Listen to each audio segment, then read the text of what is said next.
Hello everyone, आज इस video के अंदर हम सीवियर एक्यूट माल न्यूट्रिशन के बारे में पढ़ने वाले हैं। सीवियर एक्यूट माल न्यूट्रिशन मतलब कि SAM सेम, ये पीडिया का बहुत ही मोस्ट इम्पोर्टेंट टॉपिक है। ये जो टॉपिक है उसके अंदर बहुत सी चीज़ें हमें पढ़नी है, जैसे कि सबसे पहले हमें पता होनी चाहिए इसकी डेफिनेशन।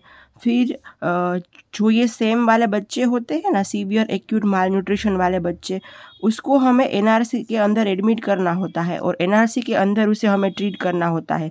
तो NRC के अंदर एडमिट करने के लिए एडमिशन क्राइटेरिया एंड फिर डिस्चार्ज क्राइटेरिया, ये दोनों भी हमें अलग से पता होने चाहिए।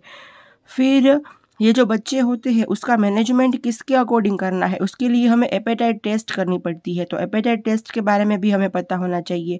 फिर सेम के अंदर कौन कौन से पैथोफिजियोलॉजिकल चेंजेस देखने को मिलते हैं, एंड लास्ट में इसका 10 स्टेप मैनेजमेंट। हर एक चीज़ इस टॉपिक के अंदर से बहुत ही इम्पोर्टेंट है, ठीक है। इसमें से कोई ना कोई चीज़ आपको यूनिवर्सिटी एग्ज़ाम के अंदर आएगी, एंड यूनिवर्सिटी एग्ज़ाम के अंदर प्रैक्टिकल के अंदर सेम का एक अलग से केस भी होता है, ठीक है।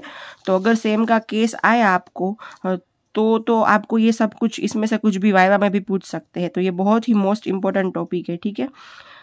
तो इसके अंदर से सब कुछ हम बारी बारी से देखने वाले हैं। तो इस टॉपिक के बहुत से पार्ट बनने वाले हैं, ठीक है। तो सबसे पहले हम देखते हैं इसकी डेफिनेशन। तो अब हम डेफिनेशन देखते हैं इसकी। तो डेफिनेशन के अंदर ये 3 कंपोनेंट है जो हमें पता होने ही चाहिए। सबसे पहला है कि weight for height less than -3 standard deviation. फिर उसके बाद सेकेंड नंबर पे है बाइपीडियल इडीमा होना चाहिए। बाइपीडियल इडीमा मतलब दोनों पैरों के अंदर इडीमा प्रेजेंट होना चाहिए। Mid upper arm circumference less than 11.5 centimetre होना चाहिए, ठीक है। तो ये 1, 2 और ये 3 कंपोनेंट है। अब क्या है कि ये जो मिड अपर आर्म सरकमफेरेंस है ये लेस देन 11.5 हमने बताया, बट जो बच्चे 6 महीने से कम उम्र के होते हैं उसके लिए हम ये नहीं गिन सकते। तो उसके लिए क्या होता है वो हम थोड़ी ही देर में एडमिशन क्राइटेरिया के अंदर देखेंगे, ठीक है। एंड वेट फॉर हाइट जो है वो ये हमने बताया कि -3 स्टैंडर्ड डेविएशन से कम। ये किन के लिए है, तो कि जिनकी एज 6 to 59 मंथ्स होगी उनके लिए है, ठीक है। तो अगर आपको कोई सेम की डेफिनेशन पूछे तो आपको ये 3 कंपोनेंट्स लिखने हैं या बताने हैं, ठीक है। तो ये हो गई डेफिनेशन। अब क्या है कि अगर कोई बच्चा हमारे पास आया तो उसके अंदर ये तीनों कंपोनेंट प्रेजेंट होने चाहिए, नहीं। अगर इसमें से कोई एक भी प्रेजेंट है तो उसे हम सेम के अंदर कंसिडर कर सकते हैं, ठीक है। एंड ये जो सेम वाले बच्चे होते हैं ना, सीवियर एक्यूट माल न्यूट्रिशन वाले बच्चे, उनको 9 टाइम हाई रिस्क होता है डेथ का, ठीक है। बाकी बच्चों की कंपैरिजन में डेथ के 9 टाइम ज़्यादा रिस्क होते हैं सेम के अंदर, ठीक है। अब एडमिशन एंड डिस्चार्ज क्राइटेरिया देखने से पहले हमें देखना है WHO क्लासिफिकेशन।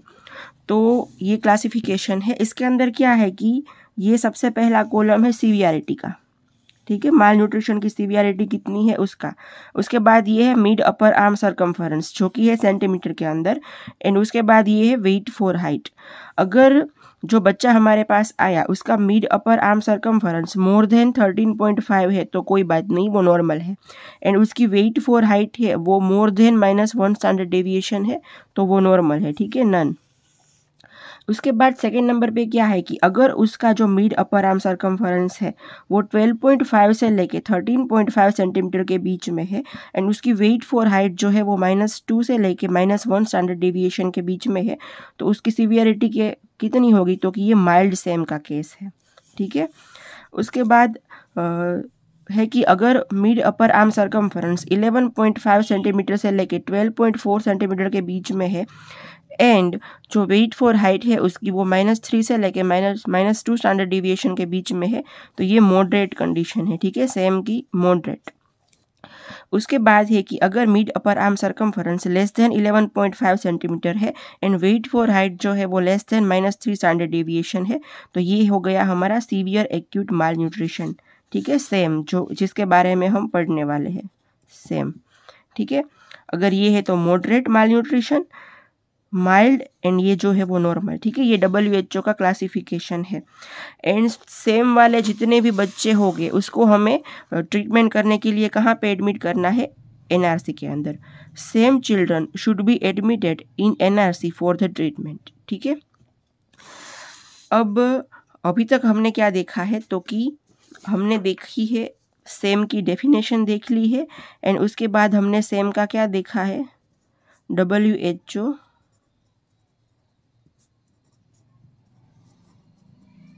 क्लासिफिकेशन। तो इस वीडियो के अंदर हमने डेफिनेशन एंड WHO क्लासिफिकेशन देख लिया है। इसके बाद के वीडियो के अंदर हम देखने वाले हैं एडमिशन एंड डिस्चार्ज क्राइटेरिया। ठीक है, अगर आपको कोई डाउट है तो आप कमेंट सेक्शन के अंदर पूछ सकते हैं। Thank you.